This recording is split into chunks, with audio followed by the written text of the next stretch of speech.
Inspiring interviews with today's top landlords. This is the Rental Income Podcast. And now, Dan Lane. You own regular long-term rentals, and you also own some Airbnbs. Bottom line, is there one that you like better? Dan, there isn't one that I necessarily prefer over the other. I started out my business in the, annual long-term rental game, and then more recently have started to move into the short-term rentals. But I would define it as the long-term rentals are definitely a positive from an aspect of stability and just stable cash flow. But the short-term rental game has been very exciting from the standpoint of just the ability for, let's say, the exact same property to cash flow even better. On the podcast today, we'll take a look at Rob's Airbnb portfolio and also his regular rental portfolio. We'll see how he manages his properties. We'll talk about his numbers, see how much money he's making, and see if maybe diversifying into an Airbnb might make sense for you. Joining us on the podcast today from Florida is Rob Mehta. We'll take a really quick break to thank our sponsors. We'll come right back and we'll talk to Rob. Being a landlord just became a lot easier thanks to Tenant Cloud.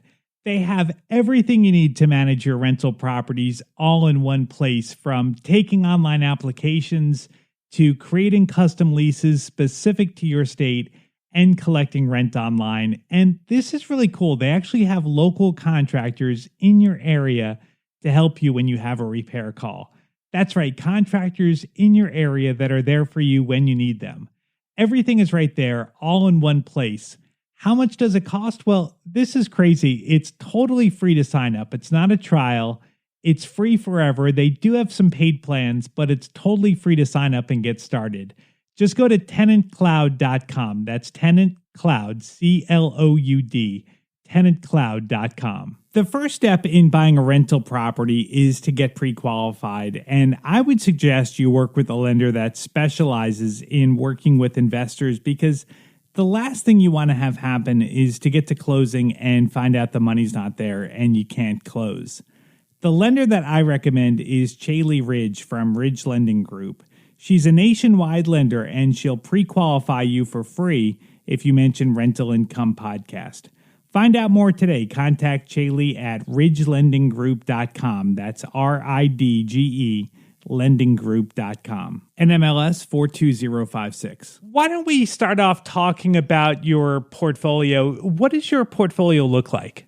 Our portfolio now consists of a number of annual rentals in the Twin Cities market. That's where I'm originally from. And so that's, of course, I've always invested in that market because it was always home and it was always very familiar to me.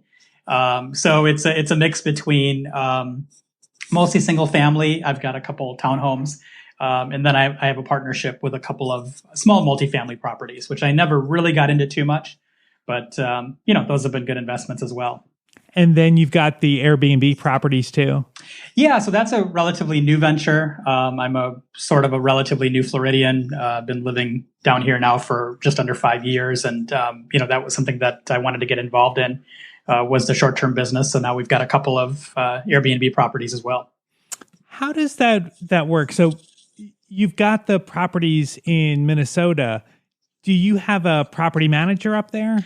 I do. Actually, I've used the same property management firm from the day I first started investing. And so now that was about 20 years ago. So I'm still using the same company. Yeah. Now, I want to talk about the difference between the two. So you don't really have a preference, like that you like them both equally, but for different reasons? I do. Part of the reason for kind of getting into the short-term rental game was to, of course, diversify a little bit. Of course, I'm already diversifying geographically, but, also to diversify in terms of, the profit potential and, the overall investment, as well. So I do like them for different reasons. I mean, now having owned both, what I've seen is, of course, when you talk about an annual rental, the stability of that annual rental and overall, kind of knowing what your fixed costs are can be, one of the big advantages, of course. But, I think one of the downsides also, too, is the potential cash flow is typically usually pretty limited. I mean, if you've got mortgages and that sort of thing going on, then, of course, cash flow is probably going to be, very limited because of that. I see a lot more upside in cash flow, of course, with owning short-term rental properties. Where you do have the ability to, the exact same property could be netting you 20-30% more in some cases, right, because of the short-term status. Now, the reason that I buy rentals is for passive income, and I assume that you're kind of the same way, right? Yeah. I've never really, bought from, sort of the mindset of, hey, I need this property to cash flow X amount of dollars. But of course, definitely, want to be cash flow positive, and then of course take advantage of all the other benefits of owning as well. Yeah. Now, I always think of long-term rentals as being pretty easy. I've got a property manager too. They handle everything. Like, I'm not really involved too much day to day. But with a Airbnb, you're kind of in the hospitality business where you've got people checking in, checking out. People demand a higher level of service, I would think, than with a long-term tenant. So does it kind of have the potential to turn into a job if you don't have really good systems? It can. And I think that's a really good point that you bring up. It very much can. And you're 100% correct. I mean, this isn't about just being a landlord. It's really about being in that hospitality business. And there's so many sort of different, idiosyncrasies, if you will, that come along with that as well. And it can. Yeah. It really can turn into a job, because it's kind of like when you have that property occupied, you are playing host in one way or another.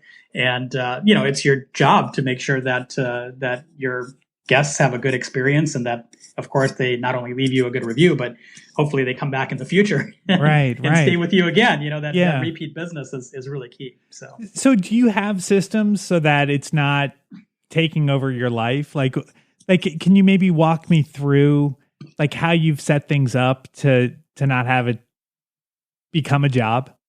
Yeah, absolutely. So there's a few things, and it's been trial and error for sure, because I've just got into this short-term game in the last, literally 3 years, basically. So, it's been a lot of, learning by doing, basically, and of course, reading some blogs and following some sources online and things like that. But I've really tried to set it up so that our time isn't, my time isn't sucked up into sort of the day-to-day. Just things like, having electronic access locks where you're able to basically send codes, to your potential, your guests, and they can unlock the door with their smartphone, or, by a code system or whatever.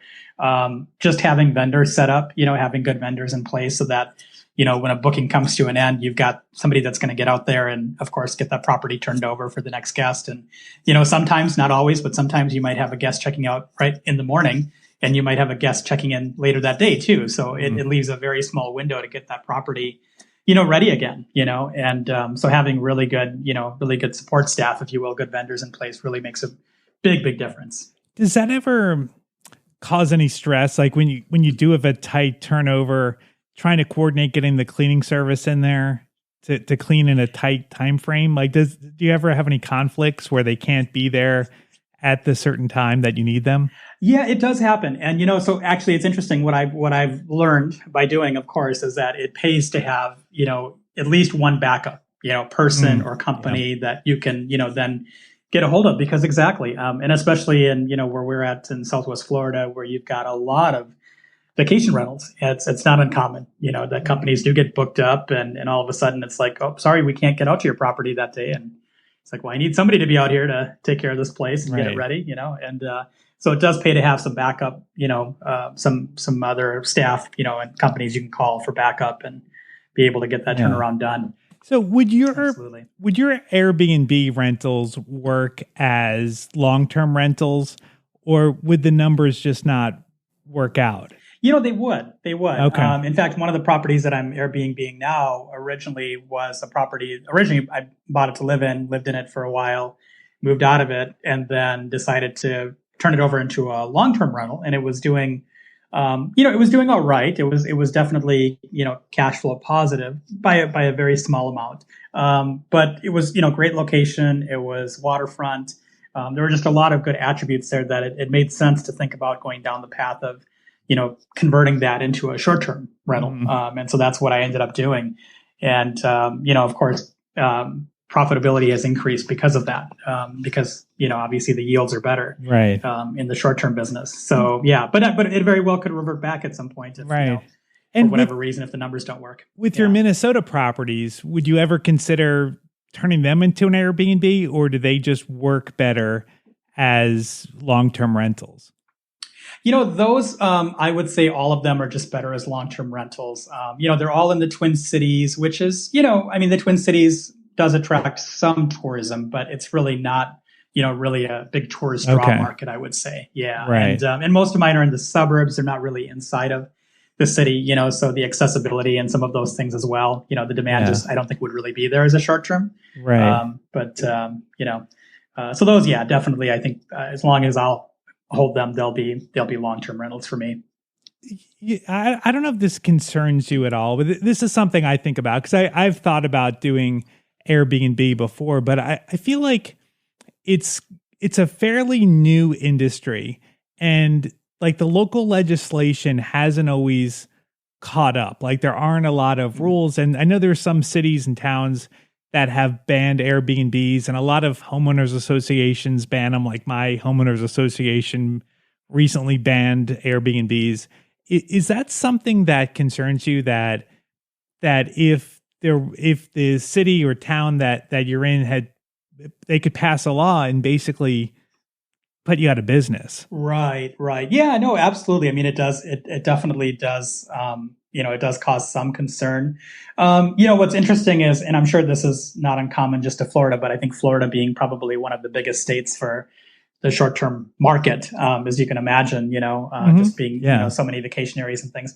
This comes up, I would say just about every year in Florida with the legislation and stuff like that, where, there's really a fight going on, right? There's a fight between the private property owners and the hospitality industry itself, which represents hotels. Yeah. And so there's kind of this constant battle. And in some areas of the state, they definitely have made an impact. And, areas like Miami-Dade, there's, really, really tight restrictions on what you can and basically what you can't do, And then, on our coast, most of the counties and the cities have some restrictions, usually around, not so much around not allowing, they do allow, but they've got minimum rental periods. Like it's very common to see 1 week minimum as a rental period, by the cities and counties and things like that. So, but it's true. Yeah. I mean, definitely that's something. And so, to the point that you made earlier, that's one of the things that I thought about. Well, I want to own a property and continue to buy these types of properties where, if the situation does change, or let's say the profitability changes,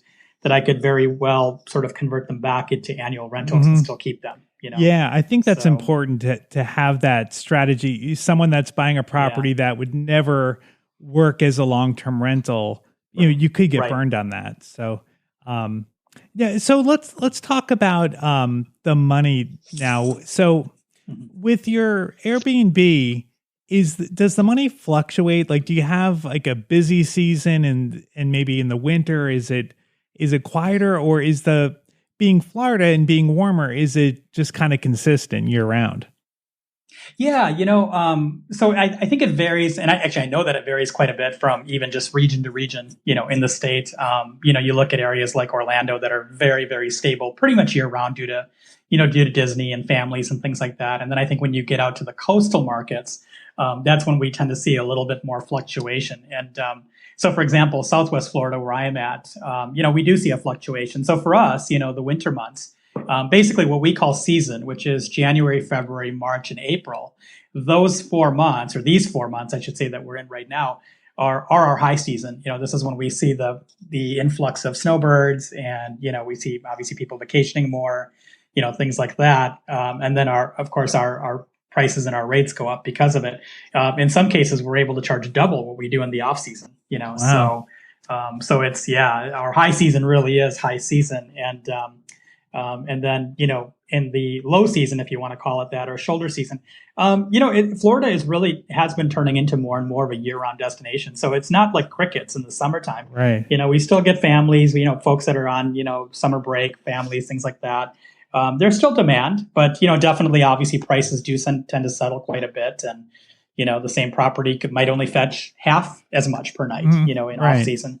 as it would in seasons. So absolutely. So when you look over, say, a whole year on an annual basis, how much gross revenue do you bring in on a yearly basis? On the long term or the short term? On the short term. On the short term, what I've tracked so far is that we're seeing on the couple of properties that we have, anywhere from about 23 to 26,000 a year. Okay. And these are, so I'll describe them. They're basically, single family homes, 3-bedroom, 2-bath, 2,000, 2,200 square feet, kind of in that range, So they're modest homes. I mean, I don't own anything that's, big luxurious home that I'm getting, $500 a night for. That's just not even a market that I really want to be in, because I just, that would cause me sleepless nights to own something like that. So yeah. So these are very modest properties, that do well. Yeah. Right. Okay.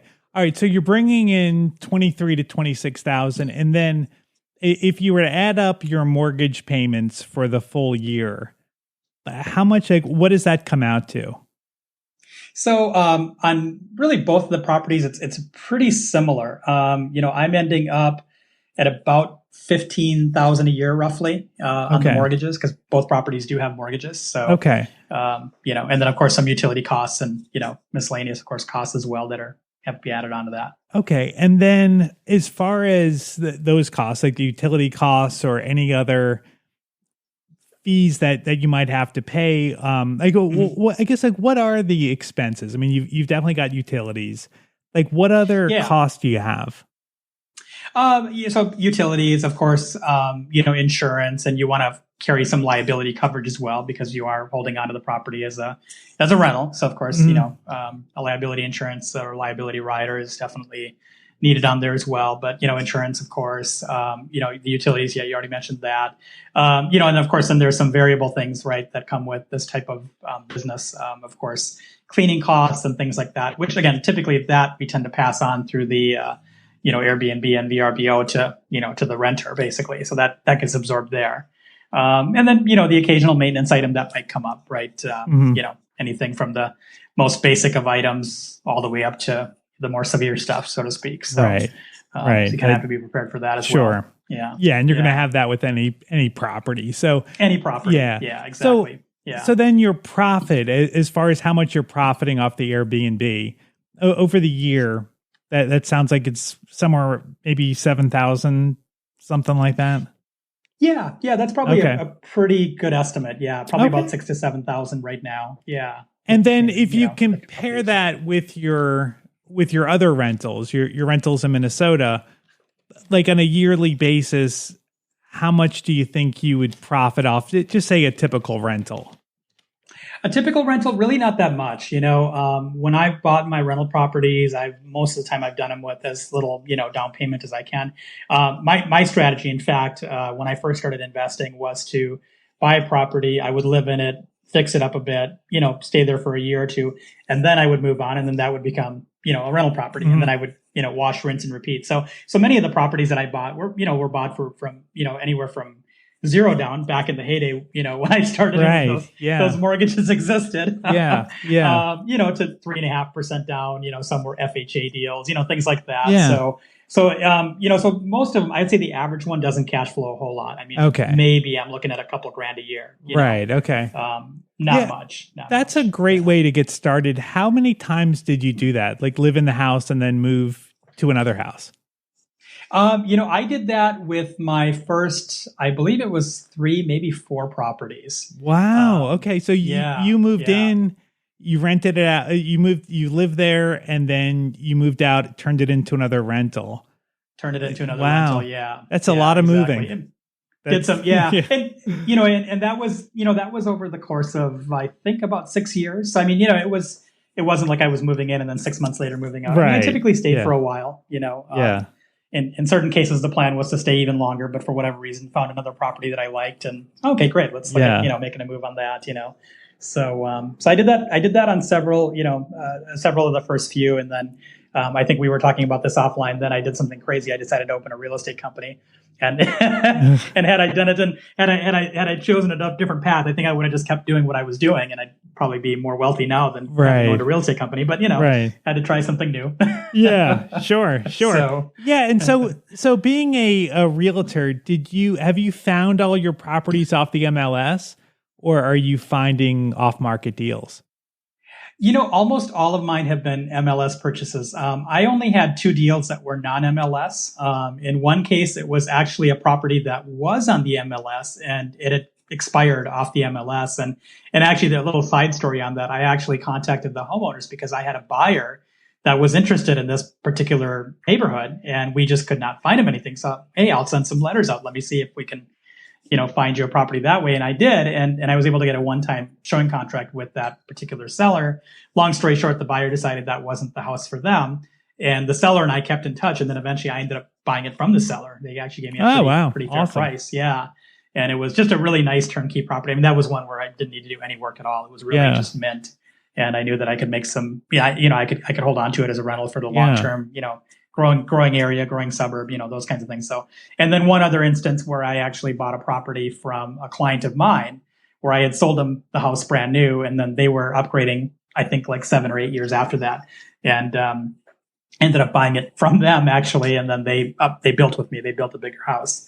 So, those are my 2 non-MLS deals, if you will. But otherwise, everything's been MLS. Yeah, it's been MLS or, kind of networking within the industry, that kind of thing. Rob is a full-time realtor. He works with a lot of investors. And if anyone is interested in investing either in Naples, Florida or Minneapolis, Minnesota, I would definitely recommend reaching out to Rob. I've got his contact information on the website. You can find it at rentalincomepodcast.com/episode 306.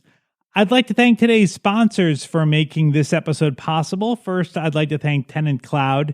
If you're looking for online leases, online applications, or you want to set up ACH payments for your tenants, you can do it all at tenantcloud.com. You can get started for free today. Just go to tenantcloud, CLOUD, tenantcloud.com. I'd also like to thank Chaley Ridge from Ridge Lending Group for sponsoring this episode. If you're looking to buy a rental property, whether it's your first property or you want to add to your portfolio, reach out to Chaley Ridge. She's a nationwide lender and she has a ton of different loan programs. You can find out more at ridgelendinggroup.com. That's RIDGE, lendinggroup.com. If you mention Rental Income Podcast, she will waive all the pre-qualification fees. NMLS 42056. Thank you so much for listening to the podcast. Make sure you subscribe. We have new interviews every single Tuesday. And if you subscribe, you'll get notified as soon as they come out. My name is Dan Lane, and this has been the Rental Income Podcast.